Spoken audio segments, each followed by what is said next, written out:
आप क्यों नहीं करते कंट्रोल उसको? एफआईआर रजिस्टर हो गई, उसमें अब इन्वेस्टिगेशन होगी, सारी बातें निकल जाएंगी।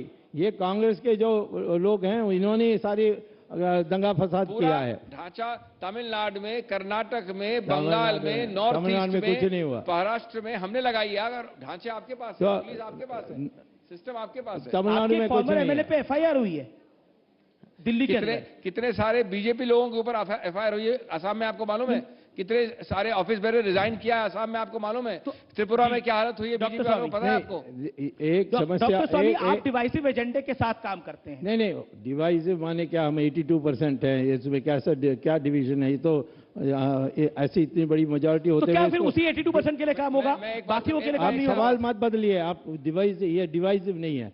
आप कह सकते हैं हम एंटी मुस्लिम हैं, मेरा सवाल वही है और मैं उसका विरोध करूंगा कि हम एंटी मुस्लिम नहीं हैं। हम इस देश बहुत सालों के गुलामी के बाद इसको स्वतंत्र किया है, और इस देश की जो संस्कृति के साथ दुर्व्यवहार हुआ ब्रिटिश काल में और मुगलों के काल में, उसको हम सुधारने में लगे हुए हैं। राहुल गांधी ने क्या कहा मैं बता देता हूँ। हाँ, राहुल गांधी क्या कहें तो इसमें बताने की क्या जरूरत है? राहुल गांधी ने कहा कैब और एनआरसी भारत के लोगों के ध्रुवीकरण के लिए फांसीवादियों का एक बड़ा हथियार है। उनके खिलाफ बचाव का सर्वश्रेष्ठ तरीका शांतिपूर्ण सत्याग्रह है। उन्होंने तो शांति की बात करी। नहीं, फासिस्ट कहेंगे तो सोनिया का पिताजी तो हिटलर के आर्मी में जवान थे, और उनकी जो ग्रैंडमदर है वो तो मुसोलिनी की काडर में थी।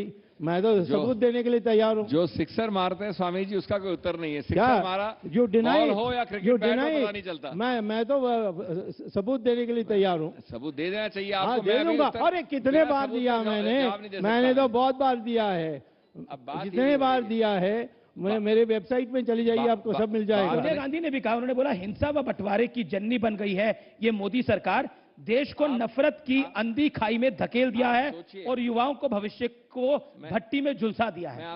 वो भाषण है, उसमें कोई कीमत नहीं है, कोई उदाहरण देना चाहिए। मैं आपके जरिए पूछना चाहता हूं, अपने हृदय पे हाथ रख के सोचिए, 2014 के बाद कभी ऐसा उसके पहले हुआ है 2014 के कि हम सिर्फ बात करते हैं हिंदू मुस्लिम, हम सिर्फ बात करते हैं विभाजन की, हम सिर्फ बात करते हैं सामाजिकली डिवाइड? कभी था 14 के पहले ऐसी बात?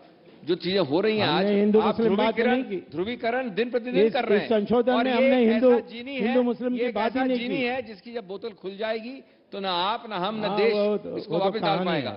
आप दिन प्रतिदिन ये कर रहे हैं, 5 साल किया, अब दूसरे काल में आप हर दिन कर रहे हैं। मैं ये कहता हूं कि हमने मुसलमान का सवाल उठाया नहीं था, इन्होंने ही उठाया कि इनका नाम क्यों नहीं है। हमने कहा कि कोई भी एक भी नाम नहीं है उस लिस्ट जो कांग्रेस सरकार ने तैयार की थी 2013 में। डॉक्टर सिंघवी, क्योंकि आपने बोला कि इस देश में 2014 के बाद हिंदू मुसलमान होना शुरू हुआ और 2019 के बाद आप कह रहे हैं कि डेली होता है, लेकिन जब 1947 में ये देश आजाद हुआ तभी हिंदू मुसलमान तो हो गया था। बिल्कुल, आप बताइए हो गया था कि नहीं हुआ था? यही तो फर्क है। टू नेशन थ्योरी क्या थी? 2 मिनट दे दें मेरे को। भारत टू नेशन थ्योरी का अपवाद है, एक बहुत प्रज्वलित अपवाद है।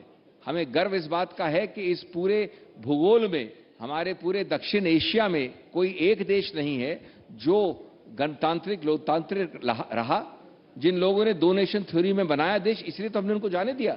हम तो नहीं मानते थे उस 2 नेशन थ्योरी को, हमको इस बात की गौरव होना चाहिए। तो क्या आज आप 2 नेशन बनना चाहते हैं? आज आपको गौरव नहीं है कि जब संविधान बनता है, संविधान बनने का एक ही उद्देश्य होता है, संविधान बहुमत के लिए नहीं बनता।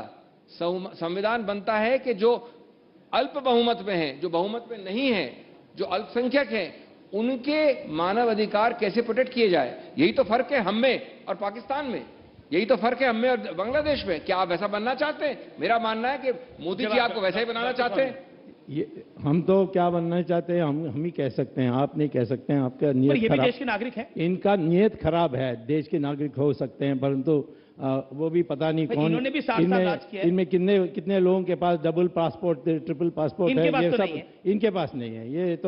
ये एक्सेप्शन है, इसके लिए मैं अग्री किया मैं आने के लिए, डिबेट करने के लिए। परंतु इतना मैं जरूर कहूँगा कि हमारी हर बात पर मुसलमान को बराबर हम नहीं मान सकते, क्योंकि जब भी इलेक्शन में वोटिंग होती है तो वो तो सिर्फ हिंदू मुसलमान के आधार पर तो नहीं चलती। वो हिंदू के वोट ज़्यादा है, हिंदू ज़्यादा इकट्ठे होकर वोट देगा तो उसको हम मानते हैं। तो इसीलिए मेजॉरिटी, परंतु मुसलमान, क्रिश्चियन, पारसी, यहूदी जैन, सिख, बुद्धिस्ट, इन सब को बराबर मानव उनकी मूलभूत अधिकार है, उसको कोई छीन नहीं सकता। वो तो पर संविधान में आप क्योंकि इतनी हिंदू की बात कर रहे हैं, अब बाला साहब ठाकरे की पार्टी आप लोगों को छोड़ के चली गई। हाँ, बड़े दुर्भाग्य है, हमारी गलती है। आपकी गलती है, आप हाँ, मानते हैं? मैं क्या मानता गलती हुई? हाँ, क्या गलती हुई आप लोगों की वजह से? हमने चीफ मिनिस्टर उनको दे देना चाहिए। दे देना चाहिए था, आप कह रहे हैं। चलिए, बहुत बहुत शुक्रिया, आपने बड़ा बयान दिया है, इसके लिए आपका बहुत बहुत शुक्रिया। डॉक्टर सिंह भी आप हमारे साथ आए, अपना समय दिया कीमती। Thank you so much for joining us here. Thank you so much.